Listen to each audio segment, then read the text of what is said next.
Semangat pagi anak-anak hebat. Assalamualaikum warahmatullahi wabarakatuh. Apa kabar? Semoga kita semua senantiasa sehat walafiat. Hari ini kita akan mempelajari tema 4, subtema 2, pembelajaran yang pertama.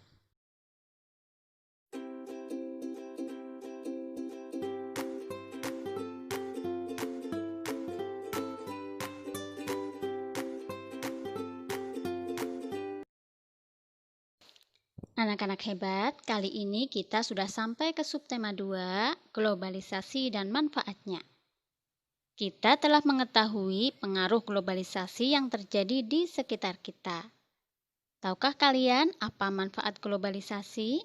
Bagaimana globalisasi dapat terjadi? Anak-anak hebat, amatilah foto berikut ini. Menteri Luar Negeri Retno Marsudi menjadi pembicara dalam pertemuan tingkat menteri negara-negara Forum Kerjasama Ekonomi Asia Pasifik atau APEC di Manila, Filipina pada tanggal 17 November 2015.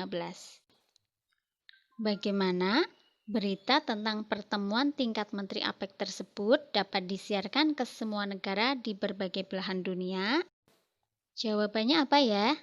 Iya benar, melalui televisi, internet, surat kabar, dan bisa juga melalui sosial media. Kemudian pertanyaan berikutnya, apa manfaat globalisasi terhadap kerjasama Indonesia dengan negara-negara di Asia dan di dunia?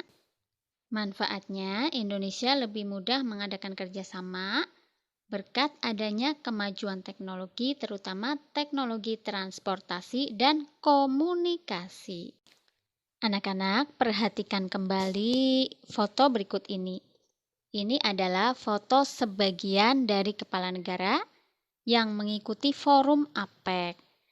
Di antara kepala negara yang mengikuti adalah Presiden Indonesia Joko Widodo, Presiden Amerika pada saat itu Barack Obama ya, kemudian Presiden Tiongkok, Presiden Rusia, dan lain-lain. Indonesia menganut politik luar negeri bebas aktif. Bebas artinya Indonesia tidak memihak kepada blok atau pihak manapun. Kemudian aktif artinya Indonesia aktif ikut menciptakan ketertiban dunia. Selain APEC atau Asia Pacific Economic Country, masih banyak kerjasama Indonesia dengan negara-negara yang lain. Kali ini Bu Guru akan membacakan sebuah teks eksplanasi. Kalian dengarkan baik-baik ya. Bahasa Indonesia dinilai layak jadi bahasa ASEAN. Paragraf pertama, bahasa Indonesia dinilai layak menjadi bahasa ASEAN karena merupakan bahasa dari negara dengan penduduk yang besar.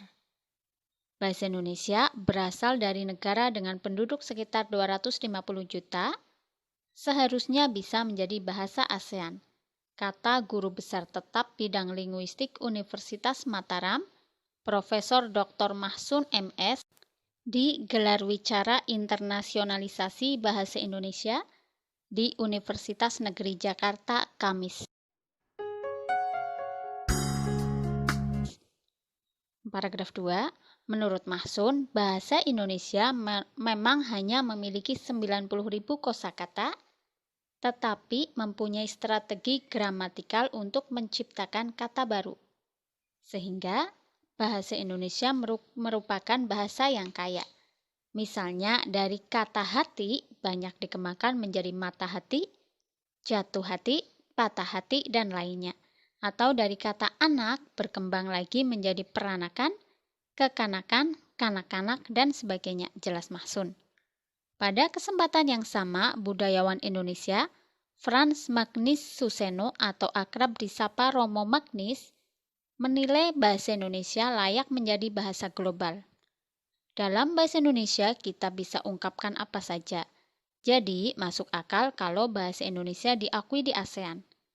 Bahasa Indonesia itu sempurna, tidak kaku, dan bisa berkembang, ujarnya. Paragraf 3. Oleh sebab itu, ia menyayangkan semakin banyak generasi saat ini yang merasa lebih percaya diri, menggunakan bahasa Inggris sebagai bahasa utama ketimbang menggunakan bahasa Indonesia. Bagi saya, mengherankan orang Indonesia pakai bahasa Inggris di rumah. Kemampuan bahasa Inggris cukup dipelajari sebaik mungkin sebagai bahasa asing. Saya dukung orang kita bisa bahasa asing, bisa maju. Tetapi kalau bahasa Indonesianya sebagai bahasa ibu diganti, rasanya kosong karena tidak menyentuh ke hati. Jelas Romo Magnis yang belajar bahasa Indonesia sejak tahun 1962 itu.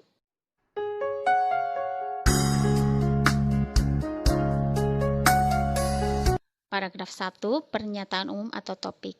Bahasa Indonesia dinilai layak menjadi bahasa ASEAN karena merupakan bahasa dari negara dengan penduduk yang besar. Kemudian, deret penjelas yang ada di paragraf 2, bahasa Indonesia mempunyai strategi gramatikal untuk menciptakan kata baru. Bahasa Indonesia itu sempurna, tidak kaku, dan bisa berkembang. Lanjut paragraf 3 yang berisi simpulan dan pesan atau pendapat pribadi dari penulis. Sebaiknya menggunakan bahasa Indonesia sebagai bahasa ibu dalam kehidupan sehari-hari. Dan bahasa Inggris cukup dipelajari sebaik mungkin sebagai bahasa asing. Anak-anak, berdasarkan bacaan tadi, salah satu dampak positif dari globalisasi adalah bahasa Indonesia menjadi makin dikenal di kawasan Asia Tenggara pada khususnya dan di dunia pada umumnya. Anak-anak hebat, salah satu dari dampak negatif globalisasi yaitu adanya pemborosan energi. Karena kemajuan teknologi itu membutuhkan banyak energi. Nah, kita harus menghemat energi.